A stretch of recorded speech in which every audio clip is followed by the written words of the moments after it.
Hello, and welcome to another episode of Mathison Talks. My name is Mike Vega, and I'm joined with my co-host, Mariano. Hello, Mariano. Hi, Mike. How are you? Doing good. Where we discuss tech and everything in between. As always, we would love to hear your comments. As we're checking our Twitter and our LinkedIn, go over to at Mathison Talks to leave any comments. This episode has been sponsored by Mathison Projects, Inc., a web development company. Today, we will be talking about cybersecurity from a very good friend of mine and leading cybersecurity expert, Alex Heid. He's a research and development officer at Security Scorecard, a leading cybersecurity firm in the United States. He's also the founder of HackMiami, a yearly conference where white hat hackers present vulnerabilities and a popular scouting ground for the NSA. HackMiami also made mainstream media, being featured on Rolling Stone magazine titled The Geeks on the Front Line, a very interesting expose on the subculture that is ethical hacking. Welcome, Alex, and thanks for joining us. Thanks for having me on, Mike. It's great to be here. I first want to talk about how we met. And it was such an interesting story how we met because at the time, affiliate marketing was huge. Like everybody and their mother wanted to be an affiliate marketer because it was kind of like the Wild West of the internet, where Amazon wasn't too big. There was a lot of companies that still needed help being pushed on their with their products being pushed on the internet. So I made an effort to go to an affiliate summit, which is pretty much like this huge affiliate conference where people meet up with business owners, product owners, and you pretty much tell them, hey, I got a website, I have traffic, I can send people to your website. And I ended up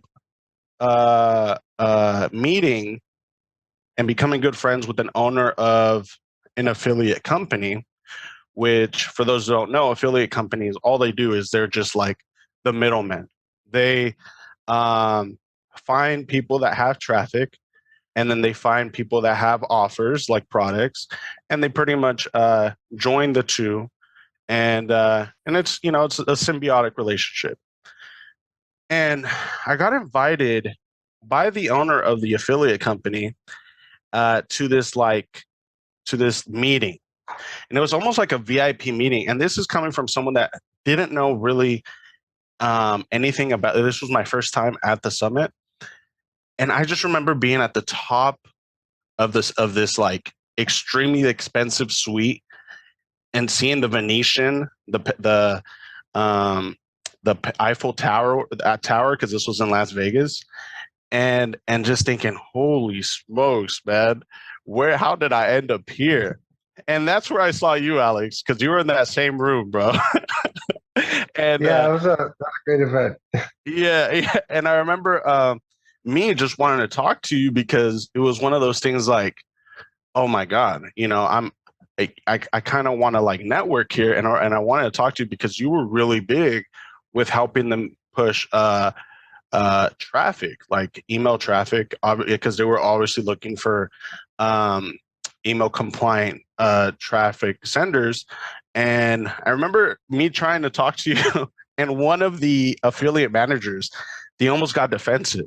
They were like, "Wait, are you trying to poach one of our lead traffic senders?" And I was like, "No, man. I was just I just wanted to talk to him, see what he's doing."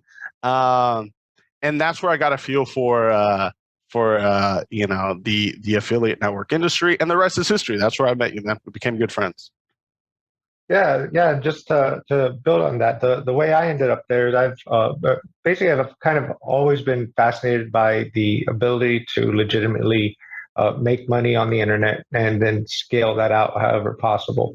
And affiliate marketing has always been a great way of doing that, basically since going back to the beginnings of the internet and still to this day.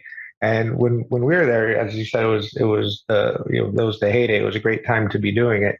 And I also got invited by the owner to that suite, and it was great to be able to basically meet people who are actually owning the products that we're promoting, and be able to connect with people like you, dabble in all sorts of different things, and also have products to promote. And just from that one meeting, it's built off of years of friends and contacts. And what drew me to that is the basically the ability to take what would be known as hacking concepts, and I don't mean hacking in the sense of breaking into a computer. I mean hacking in the sense of building things and thinking outside the box as to how to make things work.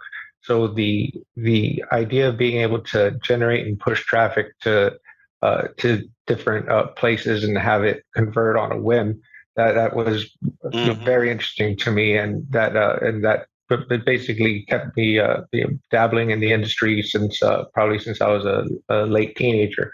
And when it came to the aspect of cybersecurity, I started to notice that a lot of these same affiliate methods that are being used to sell products legitimately, these same methods are being used to distribute malware.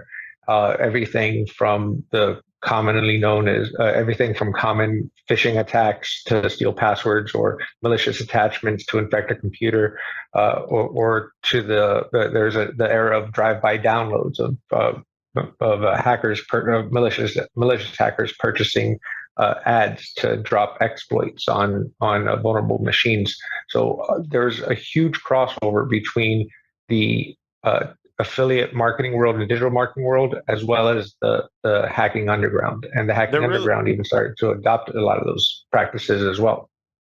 There really is, because I remember one time I had met a guy, because once you get into affiliate marketing, you meet all kinds of people. And I met this one guy, and at the time there was something called Flash Player. And Flash Player, what it was just like a media tool, or like a medium. Instead of GIFs, it was like a format to display just different assets, I guess, like on a whole media scale, right? So it was from Adobe, but there was an exploit in the sense that you can make a display banner, and within that display banner, you could load a cookie, so that anytime that ad would display it, a cookie would load, and that cookie, they would place it on like travel websites, right? So there would be an affiliate that would have an offer for, like, I think it was Cheapo Air or something like that, where anytime somebody would purchase something from Cheapo Air, they would get a commission off of that. So what would they do? They would use these flash ads and place these ads from the Google Display Network and target Cheapo Air and just put their own ad. So when they were already going to go to Cheapo Air, but now they're seeing an ad from the affiliate, and they were getting the commission. Long story short, this guy ended up getting contacted by the Secret Service, because I guess they have a huge cyber financial crimes division. Have you heard of this?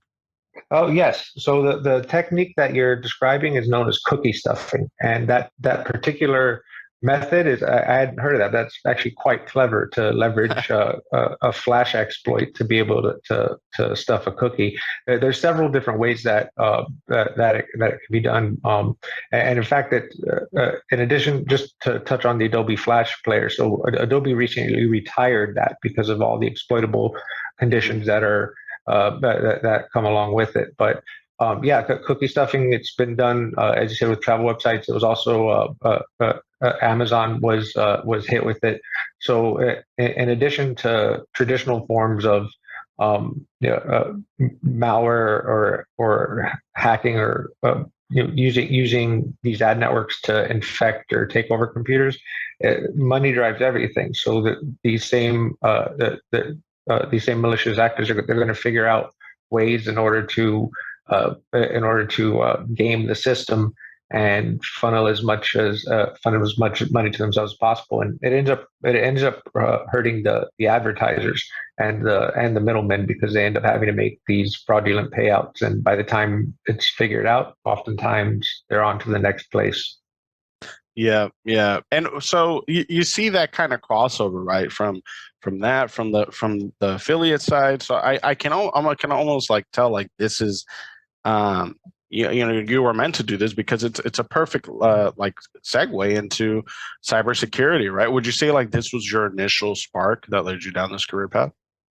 I would say it was a combination of two things. So, and I guess it all kind of ties together. So, when I was in high school, I played in a band, but I wasn't very good, and most of my time was spent working on the band's website and promoting the band's shows and the band's website. So, from that, that's kind of basic. That's sort of where I learned how the traffic trade works. Learning to link trade and uh, promote websites and draw crowds to purchase things. And then on top of that, the website was on the old internet, so. I mean, just like it would be today, it's under constant barrage of attacks. But back then, the things were easier to hack. So I was constantly having to defend a website just from automated attacks in the wild, and at the same time promote it, which it was basically a band I was in.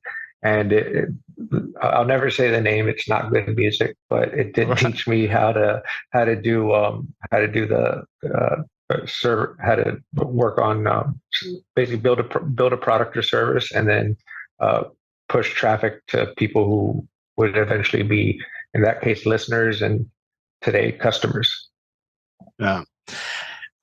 So I guess the biggest question when it comes to cybersecurity, and it's such a loaded question, but I'm just going to ask, like, what are the biggest cybersecurity threats right now, 2022, across the spectrum? Because we're seeing so much cyber warfare going on in 2022. I'm assuming things that you probably never seen before or expected, on all fronts. So, like, what would you say the biggest cybersecurity threat is right now? So, so an interesting thing to note on that, since you mentioned the biggest cybersecurity threat of 2022.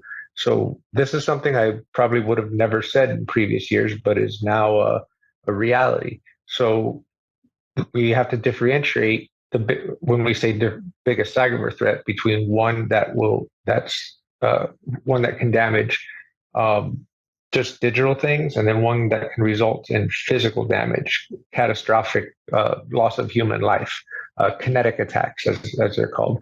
So that previously wasn't ever a big risk. Before someone gets hacked, they lose some data, they lose some money, they might lose some reputation, get some egg on their face, but the world keeps going.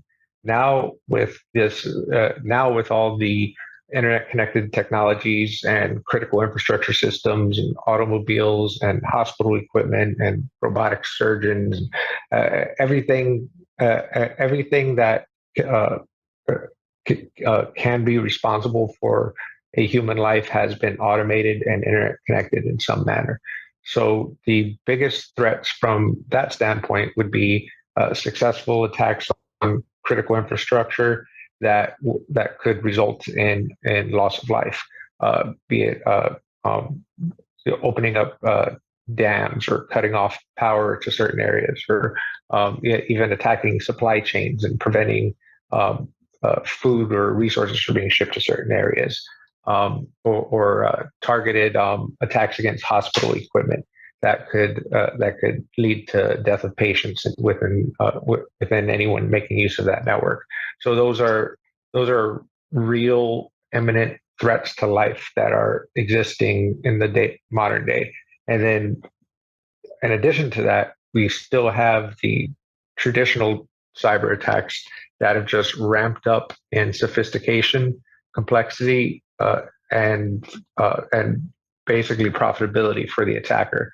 So ransomware is not a problem that's going to be going away soon. And in fact, ransomware can cause issues in the physical world if networks that control physical critical devices get compromised by ransomware and no longer work.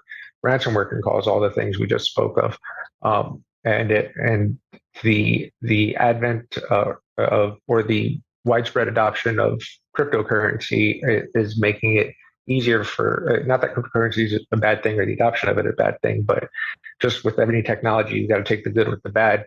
So that has empowered the ransomware gangs to really scale up. And what we're finding is a lot of times ransomware gangs often tied in with various state-sponsored hacking organizations. So they'll be in a ransomware gang as a moonlighting side gig, and they'll pull their paycheck from being a government-sponsored hacker for various nations. So the so I would say those are some of the big threats within 2022. So you have uh, the uh, the threats to actual property and life, and then you have traditional cyber threats such as ransomware, and also emerging surprisingly is the business email compromise, which doesn't involve any hacking tools per se. It's simply a social engineering scam that boils down to invoice fraud. So hackers will, or social engineers will impersonate businesses in order to collect invoices and payments intended for others. That's a huge trend that's this year, and is probably one of the probably as costly, if not more costly, than ransomware. It just doesn't get a lot of the same attention because it's a less sexy type topic. Yes, I was about to say that everything is becoming digital now, digital. So with money digital and transactions and transport and I don't know, shippings and everything handled by computers, you are, like Mike like to say, you are as strong as your weakest link. So if somebody has a weak system or not so updated system, you will have a very big problem, because if somebody finds a gate, you will have a very big issue there. Absolutely concurred. I would definitely want to double down on that phrase. Is you are strong as the weakest link, and that's especially true in modern distributed cloud environments where companies are relying on other companies who are relying on other companies in order to make business operate. If one goes down, one gets hacked, they all get hacked. They all get impacted. Yes, because we are not talking about only photos or nude photos or that kind of stuff that celebrities fear that much, but you're talking about money, you're talking about cryptos, you're talking about hospital equipment and people's lives at the stake, because automatic cars, that's also a mayhem. Mm-hmm. There's a movie where somebody hacks the traffic light system, and if that can happen, you can create a mayhem. And if you cut the light from a certain part, you will have less security, and it's everything related. And all those scenarios, they might have seemed like science fiction or things from the movies a few years ago, but the fact of the matter is, it's a reality now. Traffic lights, all those things are internet connected. Well, one of the things that we discovered over in the office were a bunch of internet connected electronic car charging stations, and we had the ability to open and close the cars, turn them on or off, or upload or download software to the vehicles if they happen to be plugged into those charging stations. And they were just online, no passwords. Whoever one company set them up, one company owned them, one company managed the internet connection. So all of them were assuming that the other was taking care of security. And we found that with electronic car parking. We also found a dam in Italy, a hydroelectric dam that we had the ability to open or close. We were able to get that one fixed by contacting the company. But again, it was all due to supply chain issues and misconfigurations. Yeah, but you are the good hackers. What happened if somebody else found that? Yeah, so that was the biggest concern. So especially in the aspect of the dam that we found. So just by visiting the IP address in a web browser, you get the administrative interface for the whole dam with a big red button that allowed you to open or close it. So yeah, let's say a good person finds it, they report it, that's good. a bad person finds it, that might, might not be much motive immediately for someone to go make mayhem. So chances are a good person might find it before a bad person. But Yes. the real danger are the automated bots and scripts and search engine things that just crawl websites and click everything. Because if I found it, search engines are going to find it and spiders are going to find it. So what's going to happen? So it might not be a hacker that takes down a power grid or causes a catastrophe. It could just be some web crawler trying to index for a search engine. Yes. All right, so there's a lot to unpack there. I just want to say, in terms of like, let's say dams or hospitals. I mean, since we're seeing this like interconnectivity, what's to stop them from just going offline and keeping everything local? You know what I mean? Why is there such a push for everything to be online? So it had been that way for a long time, and things worked. It's just the issue is as times go on, infrastructures need upgrade, things need repaired and replaced, and also the convenience factor comes into play. So and budget saving factor. So instead of having a bunch of people, a bunch of employees who are specially trained on the ground in each of these sites, now you might need to only have a few of them in a control center that manages multiple sites.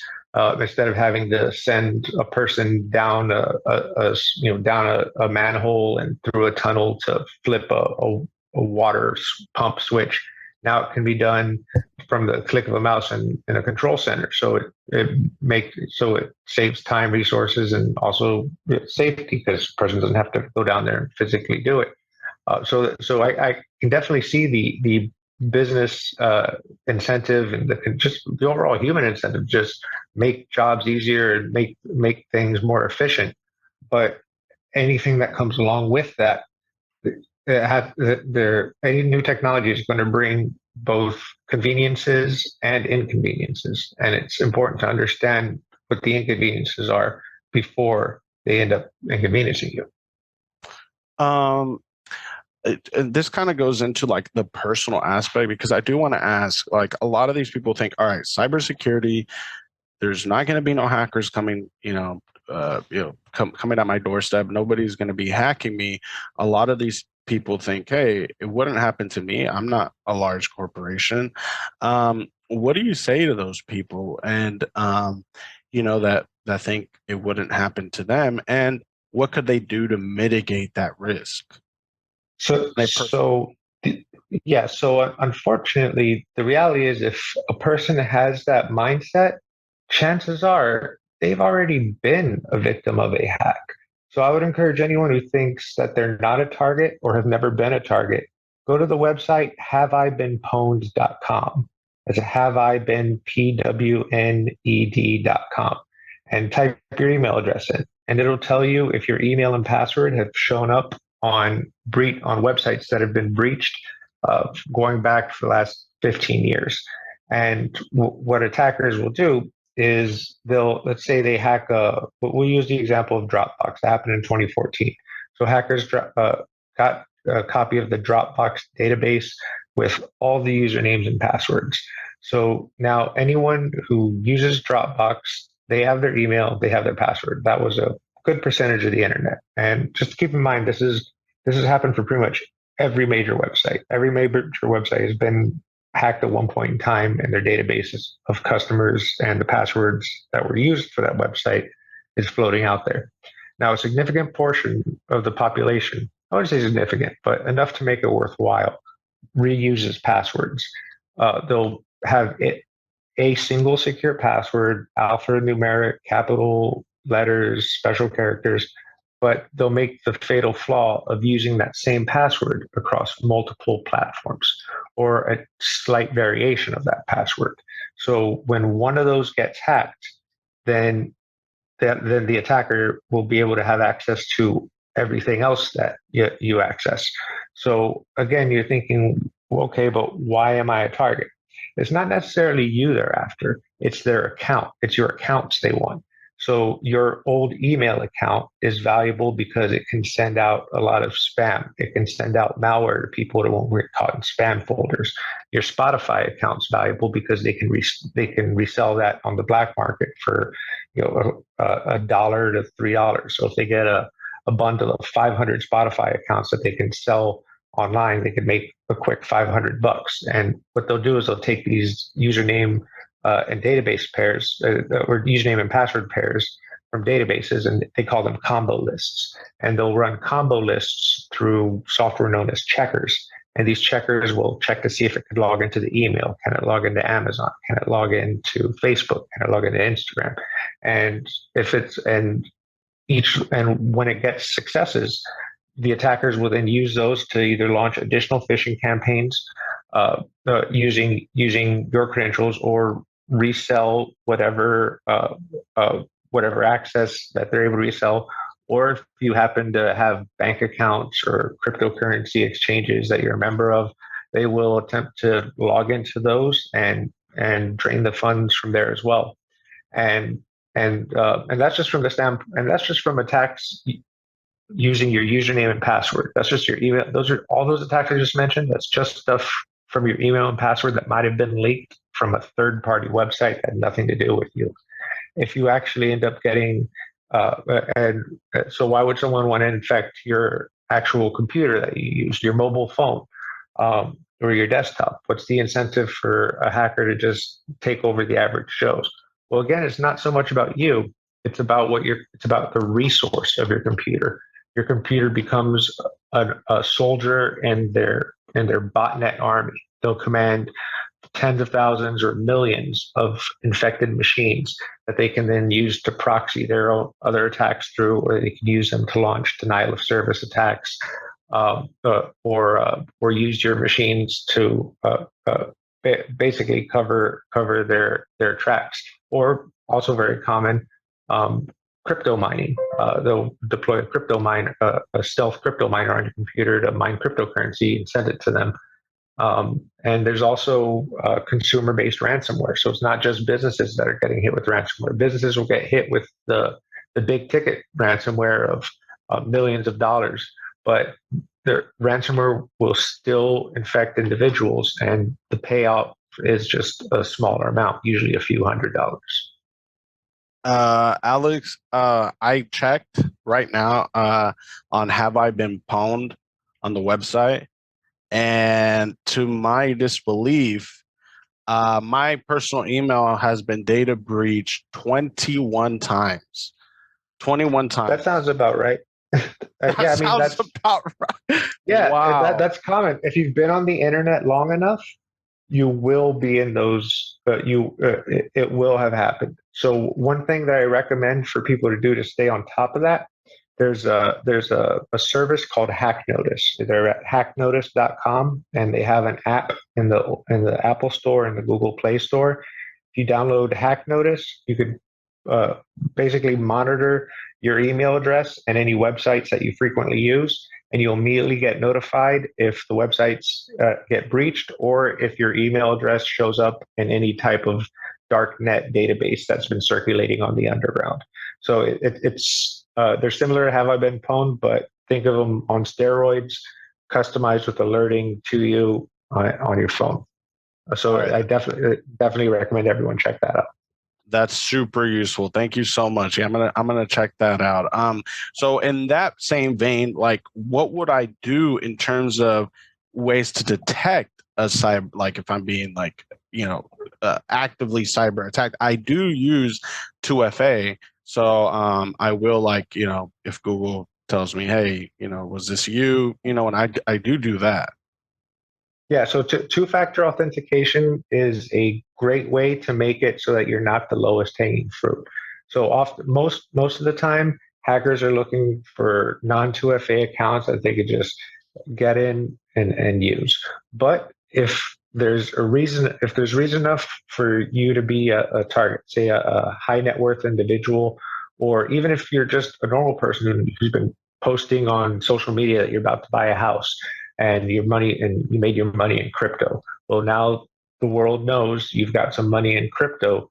probably sitting on an exchange somewhere that you're about to buy a house with.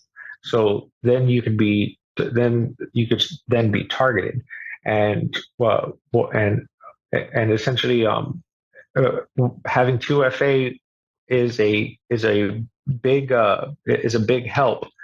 But if it's SMS based 2FA, then an attacker can do what's known as a SIM swap. So if your two-factor authentication is coming in through text message, an attacker can SIM swap your phone, which is basically tricking the phone company into porting your number to a phone under their control and intercept your 2FA codes.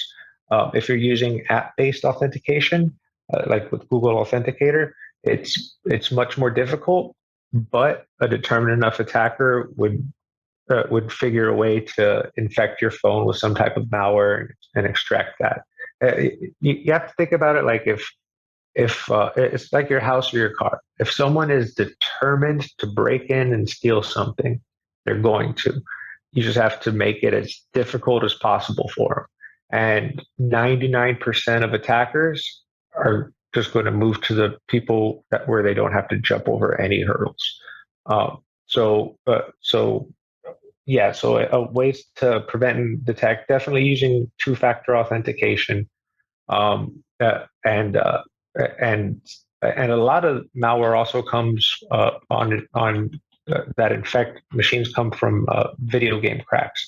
So if you're a gamer and you'll use pirated copies, any type of pirated software is oftentimes bundled with a type of malware, or the crack will be bundled with malware. And even if you're not a gamer, but you have kids who are, and you let them use your machines, that's also a way that your machine could potentially get infected. So having an endpoint, basically a basic decent antivirus on your endpoints. I like Malwarebytes for malwarebytes.com for my laptop and my phone. That'll basically keep infections off. And for alerting, use Hack Notice, and then for notifications of attack on the accounts that you care about, you definitely don't want people in. Set up as much multi-factor authentication as possible, app-based. Yeah, one thing I want people take from this reply that you sent, that it's nobody does things for free. So if a video gamer developer do a really good video game and you want to play it, but you don't want to pay it and you use a pirate version, you will be using a software that nobody does for free, the hacking. So it's going to have malware, virus, and it's going to have other things. So nobody is that good guy to do this for free. So you need to be careful, because as we said before, you will become the weakest link. Yeah, and also, as the saying goes, if something's free, you are the product. Yeah, exactly. If something free, you are the product. Yeah, exactly. So I want to talk about from going from personal now to the more business side of things, and that's like for businesses, we are catching up. Businesses are kind of placing importance on cybersecurity, but are they still kind of? Is there still sort of a friction? Like, can it still be hard for businesses to grasp the importance of cybersecurity? Do you still need to do a lot of convincing? And is putting a plan in place, is it costly for them? So the upside is businesses definitely now understand that cyber is definitely one of the core metrics for them to track in all areas of business operations. So it is prioritized pretty much across all industries to some extent. Some industries prioritize cybersecurity more than others, but I'm pleased to say it definitely is on the minds of everyone. Just as the marketplace would react to that, there are tens of thousands of cybersecurity solutions available now to solve pitched to cure all woes and solve all ills of whatever cybersecurity threat might ail you. However, so we have an environment where every company from the Fortune 10 all the way down to the mom and pop shops, they all have cybersecurity on their mind, and we also have a marketplace where there's tens of thousands of vendors ready to meet their solve their solutions from the big to the small. Yet breaches still happen on a daily basis. They're more expensive than ever and are happening more often than ever. So while the underground, the malicious side, they're still winning. It's still a game of cat and mouse from the standpoint of security. Security is still very reactionary, as opposed to the underground, which is more proactive. They're looking for new things, and then they will actually exploit them. And that's another thing. It only takes one exploit or one vulnerability for a hack to be successful. Just one point of entry. Whereas businesses have countless doors and windows that they have to close and keep locked. There's countless entry points, and if any one of them slip due to miscommunication, a vendor slip up, if for whatever reason, if an attacker is able to get in from that one error, then they're in. So businesses, they have the processes that are being put into place, they are addressing that. They're starting to they understand that the majority of the majority of malware that comes into a company is oftentimes comes in through email, either through a spear phishing attack or some type of ruse where someone's eventually tricked into running something or sending money or providing data. That's the majority of it, and then the rest of it is a lot of is technical exploitation. Their public-facing infrastructure, their websites, their networks, and more so, all the infrastructure of their partners and their vendors. So attackers are constantly scanning the entire internet, looking for things to breach. So companies, and many of them are now, companies should implement a continuous scanning and continuous monitoring process for themselves and all the companies that they are doing business with, especially if they're interconnected anyway on a network level. And it can either be done manually with tools that a security team at a company puts together, or you could use a service like Security Scorecard, where it does the same things in an automated fashion. But having visibility is key, because attackers already have that visibility. They're already using it, and you can't defend what you don't know is there. I want to talk about, and that was perfect that you mentioned Security Scorecard, because they are like so unique in the sense that they pretty much scan your website or your business for vulnerabilities, and it pretty much gives you like a real time scan of your website, and it tells you, and it gives you from a grade from like an F to an A plus, whether your website is susceptible to being hacked. And it's so freaking cool, and it's free. That's the beauty of it. Can you talk a little bit more about Security Scorecard and, I mean, how it even came into fruition? Sure.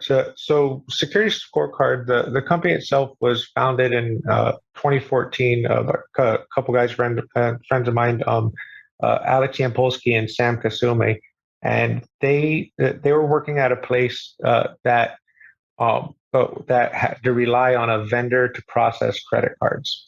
And during their due diligence of reviewing that vendor, they found that every credit card being submitted to them was just sitting on the public internet in an unauthenticated file share, and that immediately struck a chord with them. So they knew how secure their own network was. They were confident in their own network, but they had no idea nor any way to check about on how the security posture of their partners are. So so that's where the genesis of the idea of security scorecard came into play. And I joined with them shortly after it was conceptualized, and we basically designed a system so that just by typing in a domain name, you can see the entire external perimeter of a company, all of their digital assets, every web application they have, any known vulnerabilities that might be detected on those, any open ports, or network services, along with vulnerabilities. Also, the frequency of patching. So, from how from the time an exploit comes out to the time a fix is implemented, how long does a company take on average to fix those issues? And in addition to that, we'll also monitor for leaked credentials, like we talked about previously, leaking email addresses and passwords that belong to businesses, and gauging susceptibility to social engineering attacks and so forth. And all of those are calculated down into a score. So the idea is, if you're a CISO reporting to the board, and they ask, what's our likelihood of a breach, or how are we from a cybersecurity standpoint? With a security scorecard, you can instantly show them your a letter grade, A through F, a color coded letter grade that shows at a glance, this is where we are, and this is where our vendors are. And if one of these were to have an issue, we would have an issue here. And then that basically creates a network effect where companies are collaborating to collectively improve each other's security rating. So it's more. So in addition to being a cybersecurity company, it's also a cybersecurity ratings company. Very very similar to the way TransUnion or Equifax or Experian do credit ratings. Security Scorecard does cybersecurity ratings, and they're also used for by insurance companies for insurance underwriting in the case of specifically for cyber insurance, like for breaches or ransomware. And it's also used for basically for the monitoring of yourself and your entire digital supply chain. And yeah, and it was mentioned before. It is a free service to go in and check out. Freesecurityscore.com. You can monitor your own company as well as five companies that you do business with. And Awesome. and actually, as Mike said before, I think the majority of the people in the world doesn't know that has been hacked already. So it's a great service, for not only for business but for yourself. Yeah, absolutely. In fact, for the regular user, the non-business user, we have there's a security scorecard plugin in the Google Chrome store, and you can add that to your browser, and it'll show you the letter grade of every website you visit. And so you can determine whether or not. Oh, sorry, go ahead. Yeah, and I kind of want to look at it from a business standpoint, in the sense that, all right, as a business, I have sensitive data, and I don't know how I feel about a company dealing with my sensitive data. Are there any compliance regulations that are set in our industry, or do you prioritize any when you're dealing with sensitive data for businesses? So right now, the way that so the data that the data that Security Scorecard holds it's collected from a multitude of sources, and a lot of it is public data that that can be discovered on your own, and hackers have discovered it, and a lot of times we get it directly from the hackers. But from the standpoint of the sensitive data, how do we handle customer records? How do we handle billing? All of the any type of proprietary code, anything proprietary. So that's the university. That's what companies are struggling to protect, and a lot of times the compliant when onboarding a new vendor, a lot of the checks and balances and the compliance regulations, they're all based off of checkbox based spreadsheets.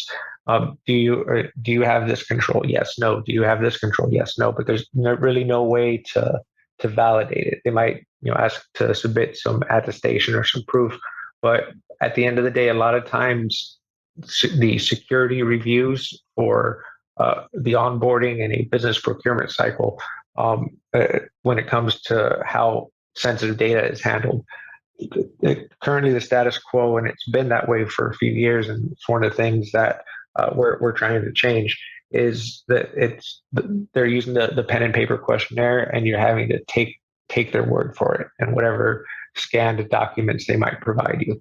Whereas within the Security Scorecard platform, we have multiple compliance, all the major compliance frameworks, and we will map our findings to the compliance findings.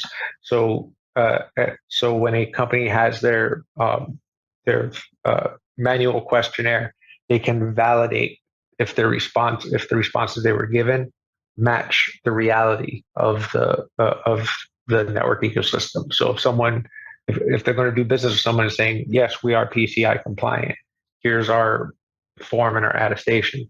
Now a business has the opportunity to go and check to see if that's actually true by using Security Scorecard to see if the compliance matches the submitted form.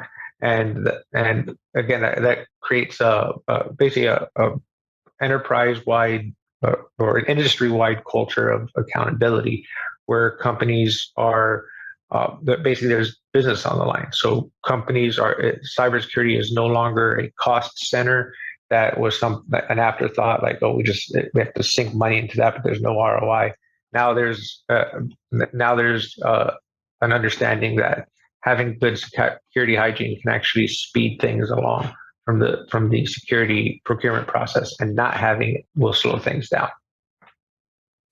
Understood. I kind of want to talk about also, we're going to have ethical hackers that are listening, and they're probably super, super stoked that, that you're talking with us, because they want to break into the field. And I know that you host, or you co-founded, an event called HackMiami, where I believe the NSA even goes down and scouts for ethical hackers to kind of recruit them to join them.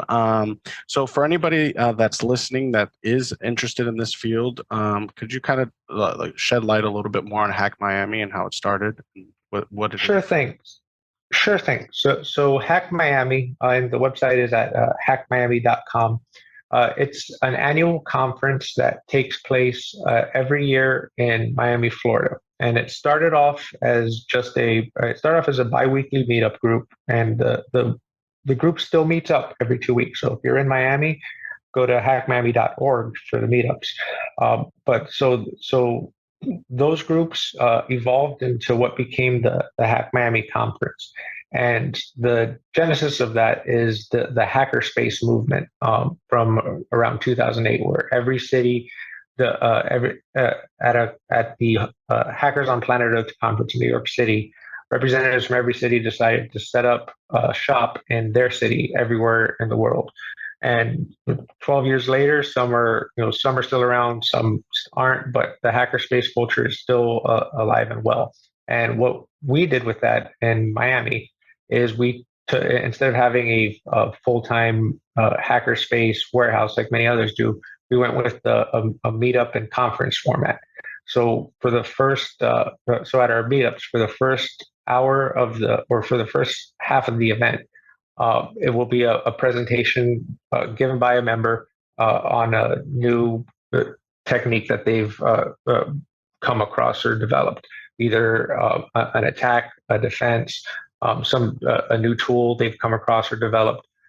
And then the second half of the meetings are always hands-on labs at using the information that was just relayed and actually doing something with that. And in addition to presentations, there's also capture the flag hacking tournaments, which take place at the meetings and at the conference.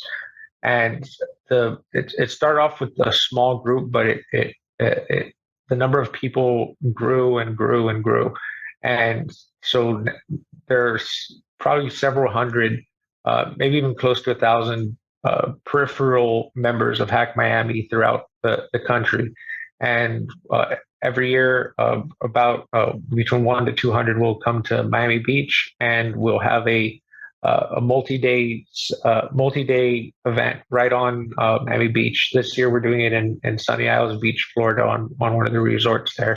And we have a day of trainings where you'll basically get an 8-hour boot camp on various methods of hacking, and then the second day is to talk tracks. So think DEF CON, but regional on a much smaller scale and with less rules and more organic.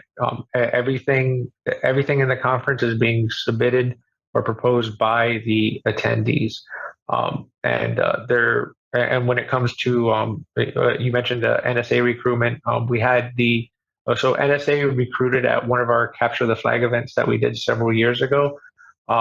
It is possible there will be people recruiting there this year. There's every year there's a litany of recruiters from business, from the corporate world, from the law enforcement world, from the military world, from the federal law enforcement world. They're always there, both to learn, network, and look for people to build their teams.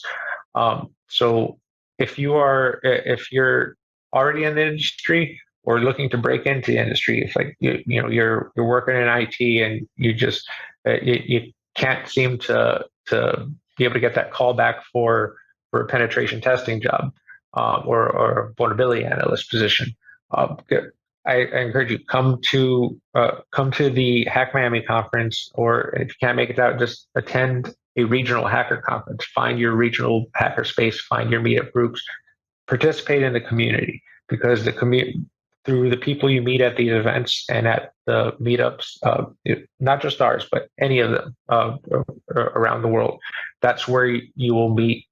That's where you'll get that's where you'll be able to get the opportunity to show off your skills and meet the people who will vouch for you and invite you to work within the places that they're working. It's a difference between having just a random resume show up in an inbox versus a resume showing up from someone that you knew you had a beer with, that you know what they do behind the computer, and it's just a matter of proving that to your coworkers. So breaking into the industry, now's the best time for it. There's always there's not a single cybersecurity company that's not hiring skilled people. If you need to build up your chops, check out the offensive security certifications. Check out the CompTIA Security Plus certification, the EC Council's Certified Ethical Hacker certifications. Get some certifications and participate in meetups and attend the conferences. We're going to have a great one in May of 2023. In previous years, we've had people like John McAfee keynote. Rest in peace for John McAfee. And every year it gets wilder. So I encourage everyone, go to hackmiami.com, twitter.com/hackmiami, and see what we're about, and and if you've got something to talk about, submit a paper. Yeah, these conferences I'm a huge proponent of. Like, I mean, I met you at the affiliate conference. Yeah, exactly. they're super fun, man. Like finally, because you finally be able to meet like-minded people. There's a lot of instances where it's just you're solo. You know what I mean? The people around you aren't interested in that. So it's finally finding that space. Yeah, and computering is it's a solo hobby. It's not. It can be a team sport, but just in the physical world, like you're sitting alone at a desk, and so getting out there, and even when you're in a room with people, you're still attached to your screen. So, but it is very much a team sport, and getting out there and knowing people, and yeah, like we said, we did it at the affiliate summit. Every industry has their conference and their meetups, and cyber's no different. And the and specifically when it comes to building your chops and meeting people, even more important than certifications, I would say participating in the capture the flag hacking tournaments. Oh, but I've never done that. I don't know how. It doesn't matter. The very first time I ever played in a hacking contest, everyone on the team didn't want to play because they're all, oh, we're not good enough. I said, I know we're not good enough. Who cares? Let's play the game. We ended up winning third place. Turns out everyone has that fear. And the people who actually sit down and play, most of them you'll find are just like you, learning as they're going. And then there will be a few people who really know their who really know their stuff. And then they will be happily guide you along the way and make it, especially if you're as a teammate, everyone wants to win the game. So playing in capture the flag hacking tournaments at hacking events, and even solo. There's ctftime.org. That's an online capture the flag hacking tournament game board.